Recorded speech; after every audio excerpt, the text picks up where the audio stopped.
Hey guys, what's going on? Josh Cantwell here with Freeland Ventures, Jack Petrick with Petrick Property Group. Thanks for having me here, buddy. Absolutely, right? So we're excited because Jack and I, we've been friends for a long time, going on over 6 years, but we're standing inside of a brand new apartment building that we just bought. Jack and I partnered up on this deal. This is the 164 unit Heights portfolio. Yep. Exciting project, man. Awesome. It's a total of 8 buildings. We have 5 buildings here in Shaker Heights, and we have 3 buildings in Cleveland Heights. So we're super eager and excited to get this project moving.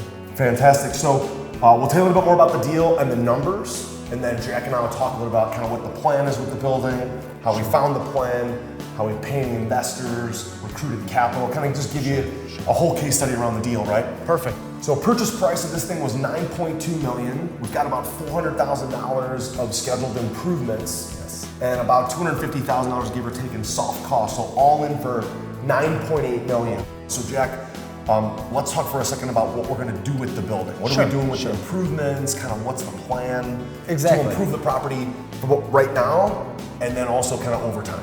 Right now, like the building is in great shape, great condition, but it's just, the units are just a little bit dated. So we're just gonna put a little bit of lipstick on the property, do a cosmetic rehab. We're gonna be focusing on doing bathroom, kitchen updates and cosmetic remodeling, but we're also gonna be focusing on items that are gonna really have an impact on the net operating income. Commercial real estate, it's all about the net operating income. The higher our NOI is, the more the property is worth. So we're going to be looking at how to reduce energy costs, how do we reduce repairs and maintenance by doing some of these proactive repairs. So this building's in a Class A area, so why invest? Like, why this building in Class A? We do a lot of Class B stuff as well, but we kind of stay out of the Class C markets. Sure.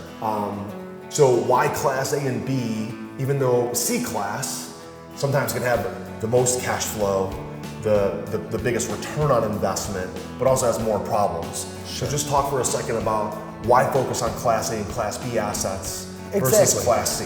For sure. So I started off doing a lot of Class C investments when I initially got started in this business. And what people have to realize, there's a difference between returns on paper versus returns in reality.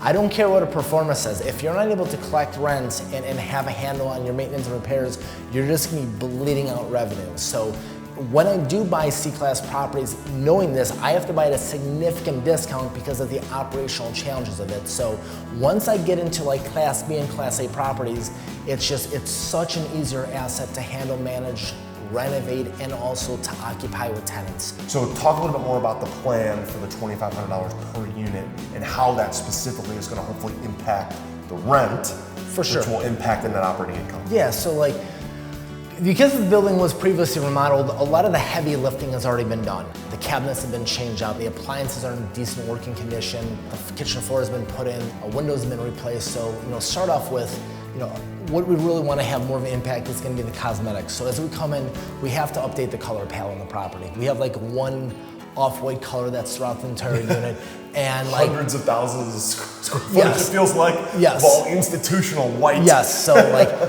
that's got to change. So we're going to update the color palette. We're looking to actually upgrade, but we're also looking to minimize those future repairs and maintenance, because the less staff that I have to take care of all these nickel and dime repairs, long term we're going to really save in the long end. And then how does that impact the rent?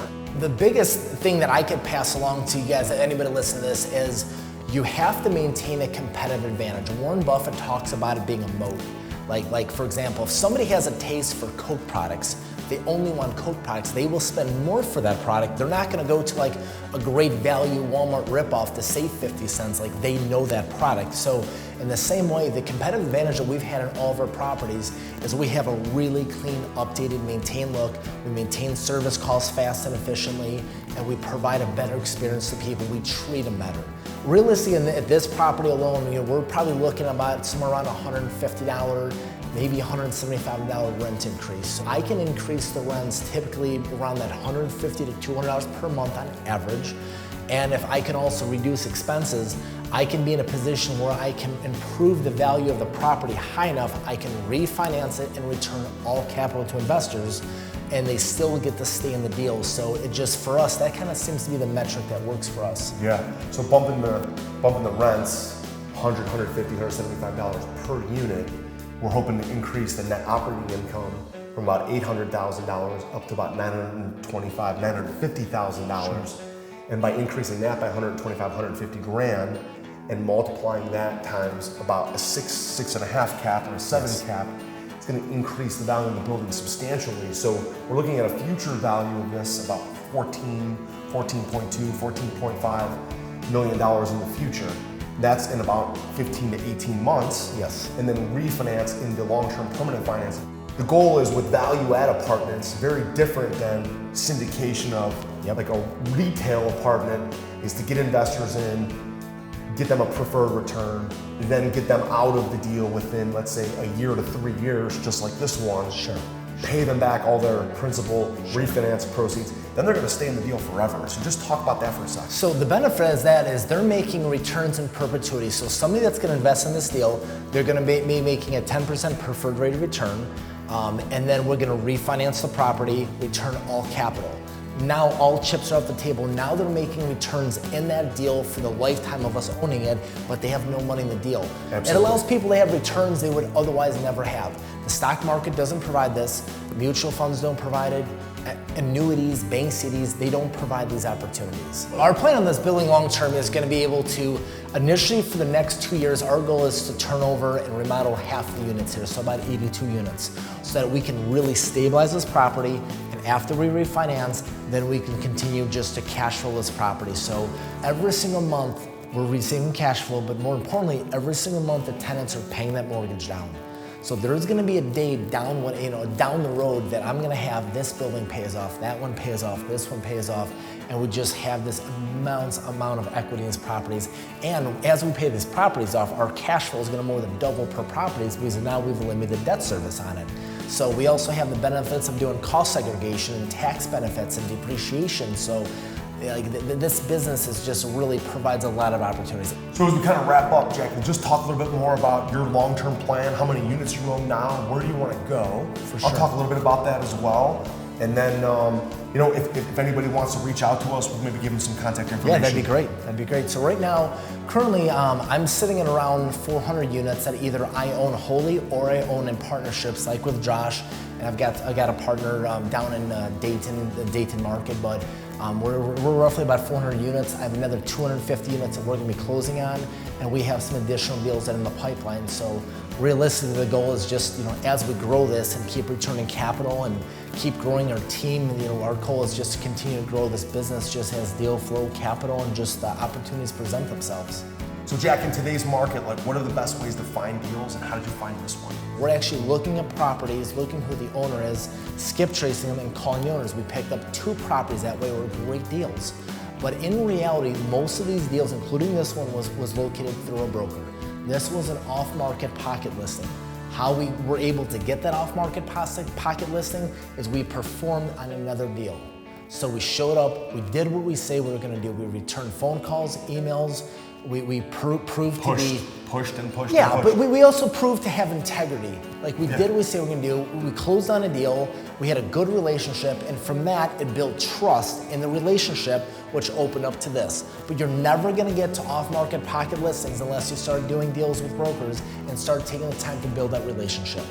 And in order to do those kind of deals, you've got to have a couple things in place, right? You've got to have your acquisition consistently, looking for deals, talking to brokers, showing up with brokers, giving them little trinkets, gifts, swag, gift cards, just to stand out a little bit. In our business at Freeland, we're currently a real big part of the capital stack. Yes. We provide the debt financing on deals, we provide equity financing on deals, we provide private placement, SEC compliance, and we're also looking for deals. But when we look for deals, we're also looking to partner up with Jack and other operators that can bring in and kind of handle some of the day-to-day stuff operationally, but also just build great relationships. So, long term, we want to build up our portfolio to over 10,000 units. We want to build up our portfolio to $1 billion portfolio. We're on our way. We currently own about 2,200 units. So if you need capital, mentoring, property management, deal flow, all those different kind of stuff, you're willing to kind of hustle for deals. For sure. Or you're looking for somebody to be your mentor, somebody that's got a bigger balance sheet like Jack or myself, come into your deal. We can provide really all of that between what you've done with your experience and with us. Jack and I love to partner up on deals, so somebody comes and says, man, I'd like to get a 2-for-1 deal. Let's partner up with Jack and Josh on a future deal. Sure. That'll be awesome. So Jack, if somebody wanted to reach out to you, what's the best way to reach you? So, phone, email, Facebook, whatever. Let's say my phone is gonna be the best way. My cell phone is 440-552-8483. I'll repeat that, 440-552-8483. I'm on Facebook. I'm at 5,000 friends. But if you want to send me a message, then I'm trying to get rid of some people. Yeah, I'm trying to clear some people and just figure out who those are.